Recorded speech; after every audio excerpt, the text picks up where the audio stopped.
సోమవారం కిరీట్ శంకర జయ జయ శంకర జయ జయ శంకర శంకర జయ జయ శంకర శంకర జయ జయ శంకర శంకర జయ జయ శంకర శంకర జయ జయ శంకర శంకర ఓం జయ జయ శంకర హర హర శంకర జయ జయ శంకర హర హర శంకర జయ జయ శంకర హర శంకర హర హర శంకర జయ జయ శంకర హర హర శంకర జయ జయ శంకర హర హర శంకర జయ జయ శంకర జయ జయ శంకర హర హర శంకర ఓం శ్రీ రమానంద పురి స్వామి వారు వారి యొక్క అమూల్యమైనటువంటి సందేశాన్ని అందిస్తున్నారు. ఆలోచించండి. శ్రీ గురుభ్యో నమః. హరి ఓం. ఈరోజు ఆది శంకరాచార్య వారి యొక్క జయంతి సందర్భంగా సాధు సంతులు అట్లాగే అమ్మవారు అయ్యవారు అందరి సమక్షంలో ఉదయం స్వామివారి అభిషేకము, అమ్మవారి కుంకుమార్చన, హోమం, ఆది శంకరాచార్య యొక్క పూజా కార్యక్రమాన్ని దిగ్విజయంగా నిర్వహించుకొని ఈ సత్సంగాన్ని ఏర్పాటు చేసుకోవడం జరిగింది. దీన్ని ఏర్పాటు చేసిన రాజరాజేశ్వరి పీఠ రాజరాజేశ్వరి స్వామీజీ వారికి అభినందనలు. ఆ అమ్మవారు కరుణ కటాక్షాలు పంపించాలని. నేను పశ్చిమ గోదావరి జిల్లా ఏలూరు దగ్గర విశ్వనాథ మఠం శ్రీ బోధానందపురి వారి యొక్క శిష్యుడు. అక్కడ రాజరాజేశ్వరి పీఠమైన 1940లో ఏర్పాటు చేశారు. 1950లోనే సత్యండి హోమాన్ని వేసి అఖిలాండ సాధు పరిషత్తుని ఏర్పాటు చేయటమే ఆయనే ప్రథముడు. అట్లాగే విశ్వ హిందూ పరిషత్తు కూడా ఆయన ఏర్పాటు చేశారు. మొట్టమొదటి 3 సంవత్సరాలు ఆయన అధ్యక్షులుగా ఉన్నారు. ఈ సాధు పరిషత్తుకి అనేక రకాలైన కార్యక్రమాలు ఆయన ముందుకు జరిగింది. మా మాతాజీ అట్లాగే అవి మీ అందరికీ పరిచయం ఉంటారు. అట్లాంటి మహోన్నతమైన ఒక ఆశ్రమంలో శ్రీచక్రం ఇప్పుడు 64లో ప్రతిష్ఠించి ప్రతి వారం ప్రతి శుక్రవారం నవారం పూజలు జరుగుతాము. అట్లాంటి ఆశ్రమంలో నుంచి ఇక్కడ వచ్చి అమ్మవారి యొక్క ఆశ్రమంలో వస్తాం. మా అదృష్టంగా భావిస్తాము.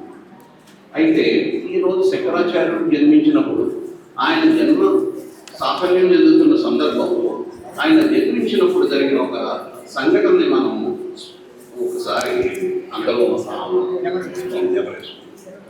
ఆ రోజున పరస్పర విరుద్ధమైన జంతువులన్నీ సహవాసం చేసుకుంటూ ఆనందంగా ఉన్నాయి.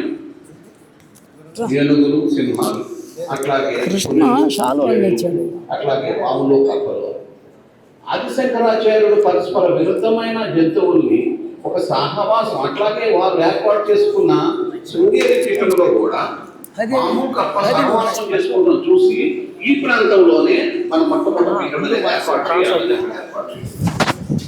అక్కడ వలగొట్ట మంత్రాన్ని చదివి అమ్మవారి ప్రతిష్ఠితం కూడా అట్లా ఆది Shankaracharya is a men of harmony.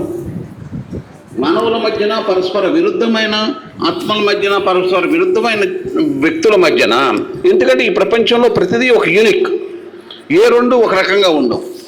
ఆ అన్నిటినీ సమన్వయం చేసే ఒక ఆత్మస్వరూపము, అక్కడి నుంచి అద్వైత సిద్ధాంతం అనేది ప్రారంభమవుతూ జరిగింది. వారు జన్మించే నాటికి అనేక రకాలైన తత్వాలు ఈ ప్రపంచాన్ని అర్థం చేసుకుంటాంలో ముందుకొచ్చాయి. అంటే భారతదేశం లాంటి దేశంలోనే ఇవన్నీ జరిగినాయి. యూరోప్ దేశాల్లో ఆ రోజున ఇంకా వాళ్ళు ఇంకా ప్రిమిటివ్ స్టేజెస్లోనే ఉన్నారు. వాళ్ళు 15వ శతాబ్దం తర్వాతే వాళ్ళు అభివృద్ధిలోకి వచ్చారు తప్ప.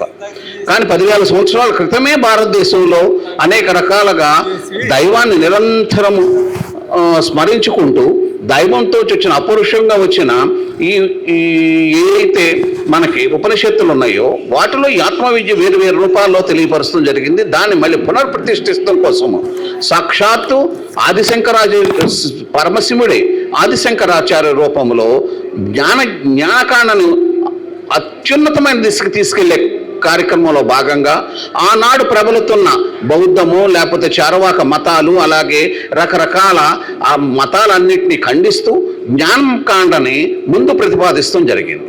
మనకి పురుషార్థాలుగా సాధించాల్సిన అర్ధకామ ధర్మ మోక్షాల్లో అర్ధకామ ధర్మాలకు సంబంధించి కర్మకాండను ప్రధానంగా ముందు తీసుకొచ్చి, అంటే యాక్షన్ ఆఫ్ ద మెన్, చేసి ముందు తీసుకొస్తున్నప్పుడు దాంతోపాటు మీరు మోక్షం సాధించాలి అంటే తప్పనిసరిగా విచారణ జరగాల, వేద విచారం జరగాల.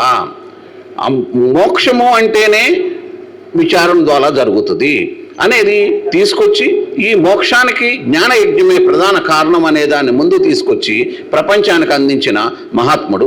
నాకు ఇచ్చిన ఈ టైంలో ఈ చిన్న 2 అవకాశాలు ఇచ్చినందుకు ధన్యవాదాలు తెలుపుతాను.